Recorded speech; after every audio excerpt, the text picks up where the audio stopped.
കാറ്റത്തെ കിളിക്കൂട് എന്ന സീരിയലിൽ ഇനി വരാനായിട്ട് പോകുന്ന നല്ല അടിപൊളി ത്രില്ലിംഗ് ആയിട്ടുള്ള ഒരു എപ്പിസോഡിന്റെ റിവ്യൂലോട്ട് എല്ലാ കൂട്ടുകാർക്കും സ്വാഗതം.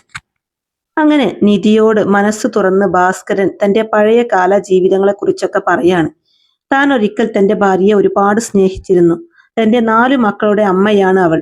അവളെ ഒരിക്കലും ഒരു നുള്ളി നോവിക്കാൻ പോലും എനിക്കാവില്ല. അവളെ കൊന്നത് ഞാനല്ല. പക്ഷെ അവളുടെ മരണകാരണം എന്റെ തലയിൽ കെട്ടിവെച്ചു. അത് തന്റെ മൂത്ത ജ്യേഷ്ഠനാണെന്നും അവനും തന്റെ പെങ്ങൾക്കും സ്വത്തിൽ തന്നോട് വല്ലാതെ ദേഷ്യവും പകയുമാണ്. അതിന്റെ പേരിൽ മാത്രമാണ് താൻ ജയിലിൽ കിടന്നതെന്നും പിന്നെ അവളില്ലാതെ ഈ വീട്ടിൽ ഒരു നിമിഷം പോലും നിൽക്കാനാവാത്ത ഞാൻ ജയിലിൽ തന്നെയാണ് കഴിയുന്നത് നല്ലതെന്ന് എനിക്ക് തോന്നി. അങ്ങനെ ഞാൻ എല്ലാം സമ്മതിച്ച് തന്റെ മക്കൾക്ക് വേണ്ടിയാണ് ഞാൻ ജയിലിൽ പോയത്. അവരെ സുഭാഷ് നന്നായിട്ട് നോക്കുമെന്ന് എനിക്കറിയാമായിരുന്നു. സുധീഷിന്റെ കയ്യിന്ന് കുറച്ച് എണ്ണ താഴെ വീണതും അതിൽ ചവിട്ടി തലയിടിച്ചു വീണാണ് തന്റെ ഭാര്യ മരിച്ചെന്ന് ഞാൻ ആരോടടുത്തും പറഞ്ഞിട്ടില്ല. എല്ലാത്തിനും കാരണക്കാരൻ അത് എന്റെ ഏട്ടനാണെന്നൊക്കെ പറഞ്ഞ് നിധിയോട് എല്ലാം പറയുന്നുണ്ട്. അച്ഛനെ മനസ്സിലാക്കാതെ പോയ 4 ആൺമക്കൾ എന്ന കാര്യം നിധി ഓർക്കുകയാണ്. അച്ഛനൊരു മദ്യപാനിയും ഇതുപോലെ പുക വലിക്കാൻ തുടങ്ങിയത് ടെൻഷൻ കുറക്കാനാണെന്നൊക്കെ അവൾക്ക് മനസ്സിലാകുന്നുണ്ട്. അങ്ങനെ വീണ്ടും മദ്യം എടുത്തു കുടിക്കണമെന്ന മദ്യം കുടിക്കുന്ന ഭാസ്കരനെ തടഞ്ഞുകൊണ്ട് നിധി പറയും, ഇതൊരിക്കലും ഒന്നിനും പരിഹാരമല്ല. ഇതൊന്നും വേണ്ടച്ച. അതെ, അതില്ലാതെ എനിക്ക് ഉറങ്ങാൻ പറ്റില്ല. പിന്നെ അമ്മയോട് ഇത്രയേറെ സ്നേഹമുള്ള ആള് പിന്നെ എന്തിനാ മറ്റൊരു വിവാഹം കഴിച്ചു കൊണ്ടുവന്നത്? ആ സ്ത്രീ എന്തുകൊണ്ടാ ഓടിപ്പോയെന്ന് നിധി ചോദിക്കുമ്പോൾ അതൊരു വലിയ കഥയാണ്. ഞാനൊരു വിവാഹം കഴിച്ചത് അത് എന്റെ മക്കൾക്ക് വേണ്ടിയാണ്. ഈ വീട്ടിൽ ഒരു സ്ത്രീ ഉണ്ടാവണം, എന്നാലേ അവരുടെ ഭാവി ജീവിതം നന്നാവുമെന്നും അവർക്ക് വെച്ച് വിളമ്പാനും വേണ്ടിയാണ് ഞാൻ വിവാഹം കഴിച്ചു കൊണ്ടുവന്നതും. അവളെയും ഇവിടുന്ന് ഓടിച്ചതിന്റെ പിന്നിലെ എന്റെ ഏട്ടൻ തന്നെയാണ്. സ്വന്തം ഭാര്യയെ കൊന്നു കെട്ടിത്തൂക്കിയവനാണെന്നൊക്കെ പറഞ്ഞുകൊണ്ട് അവളും ഭയന്ന് ഓടിപ്പോയി. പക്ഷേ അവൾ ഇപ്പോഴും ജീവിച്ചിരിപ്പുണ്ടാവും. അവളോട് ചോദിച്ചാൽ അറിയാം ഈ ഭാസ്കരൻ അവളെ എന്തെങ്കിലും ചെയ്തിട്ടുണ്ടോ എന്ന്. ഒന്നും ചെയ്തിട്ടില്ല. അത് അവൾ എവിടെയും വേണമെങ്കിലും പറയും. ഭയം അത് മാത്രമാണ് അവളെ ഇവിടുന്ന് പറഞ്ഞയച്ചത് എന്ന് പറയുന്നുണ്ട്. അങ്ങനെ ഭാസ്കരൻ വീണ്ടും മദ്യക്കുപ്പി എടുക്കാനായിട്ട് പോകുമ്പോൾ നിധി പറയും, വേണ്ട, ഇനി നിങ്ങൾ മദ്യപിക്കേണ്ട എന്ന് പറയുന്നുണ്ട്. ഈ വീട്ടിൽ ഇപ്പൊ അച്ഛന് 5 മക്കളാ ഉള്ളത്, ഞാനടക്കം. അതുകൊണ്ട് ഈ മക്കൾക്ക് വേണ്ടി അച്ഛനെന്നും ജീവിച്ചിരുന്നേ മതിയാകൂ. ഇങ്ങനെ മദ്യപിച്ചാൽ ആരോഗ്യം നശിക്കും എന്ന് പറഞ്ഞുകൊണ്ട് നിധി ആ മദ്യക്കുപ്പി എടുത്തു പോകുമ്പോൾ ഭാസ്കരൻ എതിർക്കുന്നില്ല. ഒരൊറ്റ കണ്ണുനീര് അയാളുടെ കണ്ണിലൂടെ ഒഴുകുന്നുണ്ടായിരുന്നു. അങ്ങനെ അന്ന് രാത്രി എല്ലാവരും ഭക്ഷണം കഴിക്കുകയാണ് കേട്ടോ. ആ ഒരു സമയത്ത് ഭാസ്കരൻ പുറത്ത് എന്തോ ചിന്തയായി നിൽക്കുന്നുണ്ട്. അച്ഛനെ കഴിക്കാൻ വിളിക്കുന്നില്ലേ എന്ന് നിധി ചോദിക്കുമ്പോൾ സുഭാഷ് പറയും, അച്ഛൻ കുറച്ച് കഴിഞ്ഞ് കഴിച്ചോളും. അന്ന് തന്നെ അച്ഛൻ ഇവിടെ വന്നിരുന്നിട്ട് എന്തൊക്കെ അലമ്പാ ഉണ്ടാക്കിയത്. അച്ഛനൊന്നും വേണ്ട, ആദ്യം നമുക്ക് കഴിക്കാം എന്ന് നികേഷ് പറയുമ്പോൾ അത് വേണ്ട, നമുക്ക് എല്ലാവർക്കും ഒരുമിച്ചിരുന്ന് കഴിക്കാം. നമ്മൾ എല്ലാവരും ഒരേ വീട്ടിലല്ലേ താമസിക്കുന്നത്. അച്ഛൻ വാ എന്ന് പറഞ്ഞുകൊണ്ട് നിധി ഭാസ്കറിന്റെ അടുത്തേക്ക് വരുന്നുണ്ട്. എന്നാത്തിനാ? എല്ലാവരും ഭക്ഷണം വിളമ്പി നമുക്ക് ഒരുമിച്ചിരുന്ന് കഴിക്കാം.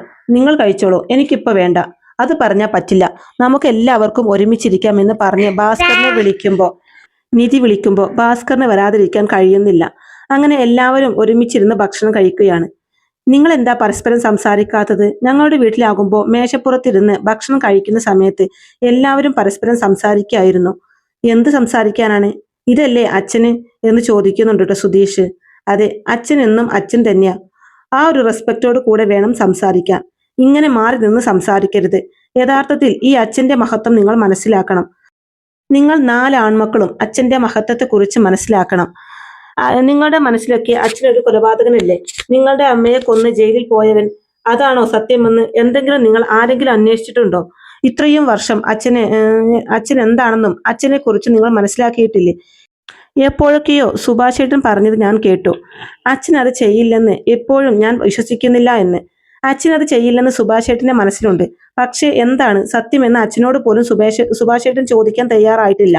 ആ മനുഷ്യനും പറയാനുണ്ട് ഒരുപാട്. ആ ഹൃദയം നിങ്ങൾക്ക് വേണ്ടി നീറുന്നുണ്ട്. ഏതു നിമിഷവും തന്റെ മക്കളെക്കുറിച്ച് മാത്രമാണ് ആ ഹൃദയത്തിലുള്ളത്. അത് എപ്പോഴെങ്കിലും നിങ്ങൾക്ക് മനസ്സിലായിട്ടുണ്ടോ? നിധിയുടെ ചോദ്യത്തിന് മുമ്പിൽ 4 മക്കളും പകച്ചു നിൽക്കുകയാണ്.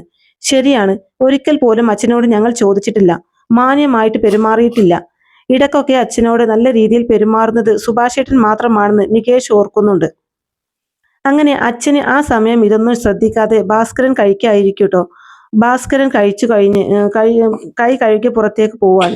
മറ്റുള്ളവരെല്ലാം ഭക്ഷണപാത്രം എടുത്ത് ഇങ്ങനെ നിൽക്കായിരിക്കും കേട്ടോ. ഒരിക്കലും നമ്മളൊരു മനുഷ്യനെ തള്ളി പറയാൻ പറ്റില്ല.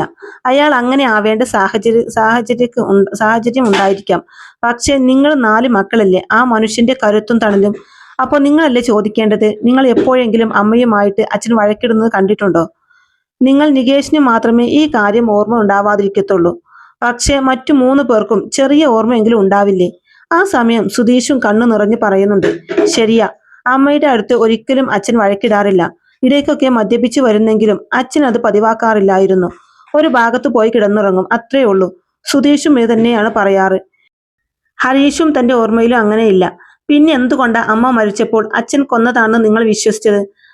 അത് പിന്നെ എല്ലാവരോ നിങ്ങളെ വല്യച്ഛനല്ലേ അങ്ങനെ പറഞ്ഞുണ്ടാക്കിയത്? നിങ്ങളെ കുറിച്ചൊക്കെ നാട്ടുകാരൊക്കെ അത് തന്നെയല്ലേ പറയുന്നത്? എന്നിട്ടും അച്ഛനെ എന്തുകൊണ്ടാണ് നിങ്ങൾ മാറ്റി നിർത്തിയത്? എന്നാ കേട്ടോ, അച്ഛൻ അമ്മയെ കൊന്നിട്ടില്ല. എല്ലാം എന്നോട് തുറന്നു പറഞ്ഞു. അന്ന് സംഭവിച്ച കാര്യങ്ങളെല്ലാം ഈ മക്കൾ കാരണം തന്നെയാ അച്ഛന്റെ അമ്മ മരിച്ചത്. അതൊരിക്കലും നിങ്ങൾക്ക് ദോഷാവാതിരിക്കാൻ വേണ്ടിയാണ് അച്ഛൻ ജയിലിൽ പോയത്. മക്കൾ കാരണം അന്ന് സുധീഷും സുഭാഷും കൂടെ കളി എന്തിന്റെ ഒരു ആവശ്യത്തിനായിട്ട് നിങ്ങളുടെ കയ്യിൽ നിന്ന് താഴെ എണ്ണ പോയത് ഓർമ്മയുണ്ടോ? അതിൽ ചവിട്ടിയ അമ്മ വീണത്, താഴെ വീണ് തല അടിച്ചത്. അങ്ങനെ അമ്മയെ കുലുക്കി വിളിക്കുന്നത് കണ്ടുകൊണ്ടാണ് വല്യച്ഛൻ വരികയും അത് കൊന്നതാണെന്ന് ചവിട്ടി കൊന്നതാണെന്ന് വരുത്തി തീർത്ത് അച്ഛനെ ജയിലിലാക്കിയത്. സ്വത്തിന്റെ പേരിൽ വല്യച്ഛന് വലിയ പകയായിരുന്നല്ലോ അച്ഛനോട്. അതങ്ങനെ തന്നെയാണ് ഇത് സംഭവിച്ചത്. ആ പാവം ഒരു തെറ്റും ചെയ്യാതെയാണ് ശിക്ഷ അനുഭവിച്ചത്. ഇപ്പോഴും നാട്ടുകാരും എല്ലാവരും ഭാര്യയെ കൊന്ന ഒരാളാക്കി മാറ്റി എന്ന് പറയുമ്പോൾ 4 മക്കളുടെയും കണ്ണു നിറയാണ് കേട്ടോ. തങ്ങളുടെ അച്ഛന് തങ്ങൾക്ക് വേണ്ടിയാണ് ജയിലിൽ പോയതെന്നും അച്ഛന്റെ നന്മയും അച്ഛനെയും ഒരിക്കലും അറിയാൻ ശ്രമിച്ചില്ലല്ലോ എന്ന കാര്യം ഓർത്ത് അവർക്ക് വല്ലാതെ സങ്കടമാവുന്നുണ്ട് കേട്ടോ. അങ്ങനെ ബീഡി വലിച്ച് പുറത്തിരിക്കുന്ന ഭാസ്കരന്റെ അടുത്തേക്ക് 4 പേരും ചെല്ലുന്നുണ്ട്. എന്നിട്ട് 4 പേരും കണ്ണു നിറഞ്ഞ് മാപ്പ് എന്ന രൂപത്തിൽ കൈ കൂപ്പി നിൽക്കുന്നുണ്ട്. എന്താടാ എന്നത്തില്ലാത്ത ഒരു അഭിനയൊക്കെ? നിങ്ങൾക്കിതെന്ത് പറ്റി? എന്താ അച്ഛൻ വലിക്കുന്നതിനും അച്ഛൻ ഇവിടെ ഇരിക്കുന്ന തെറിയും ദേഷ്യവും വഴക്കും ഒന്നും ചീത്തയൊന്നും വിളിക്കുന്നില്ലേ? അച്ഛാ മാപ്പ് എന്ന് ഹരീഷ് പറഞ്ഞ അച്ഛനെ കെട്ടിപ്പിടിക്കുകയാണ് കേട്ടോ. ആ സമയം നികേഷൊക്കെ കരഞ്ഞുകൊണ്ട് തന്നെ സുധീഷും എല്ലാവരും കെട്ടിപ്പിടിച്ച് നിൽക്കുന്നുണ്ട്. ആ സമയം നിറഞ്ഞ കണ്ണുകളോടെ നിധിയെ ഒന്ന് നോക്കി പുഞ്ചിരിക്കുകയാണ്. എന്നിട്ട് കൈ കൂപ്പിയിട്ട് അവൾക്ക് മുമ്പിൽ ഒരു യാചന പോലെ അയാൾ ഇങ്ങനെ കൈ കൂപ്പി നന്ദി പ്രകടിപ്പിക്കുന്നുണ്ട്. അങ്ങനെ നിധിയും അങ്ങോട്ടേക്ക് വരാട്ടോ. ഇനി എല്ലാവരും സന്തോഷത്തോടെ നിൽക്കണം. അച്ഛൻ ഇതൊന്നും മറച്ചു വെക്കേണ്ട ഒരു ആവശ്യവുമില്ലായിരുന്നു. ആ സമയം മോളെ, ആ കുപ്പിങ് താടി എനിക്കൊരെണ്ണം കഴിക്കണം. ഈ സന്തോഷം ആഘോഷിക്കണ്ടേ? ഞാൻ പറഞ്ഞിട്ടുണ്ട് ഈ വീട്ടിലിരുന്ന് മദ്യപിക്കരുതെന്ന്. എവിടെയെങ്കിലും എപ്പോഴെങ്കിലും ആഴ്ചയിൽ ഒരിക്കൽ മാത്രം പുറത്തു പോയിട്ട് മദ്യപിച്ചിട്ട് വരണം. അല്ലാതെ ഈ വീട്ടിലേക്ക് മദ്യക്കുപ്പി കൊണ്ടുവന്നാലുണ്ടല്ലോ.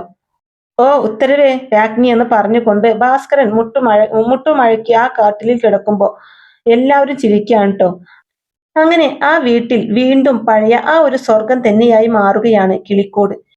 അപ്പൊ ഇങ്ങനെയൊക്കെയുള്ള നല്ല അടിപൊളി ത്രില്ലിംഗ് ആയിട്ടുള്ള രസകരമായിട്ടുള്ള എപ്പിസോഡൊക്കെയാണ് കേട്ടോ ഇനി കിളിക്കോട് സീരിയൽ, കാറ്റത്തെ കിളിക്കോട് എന്ന സീരിയലിൽ വരാനിരിക്കുന്നത്.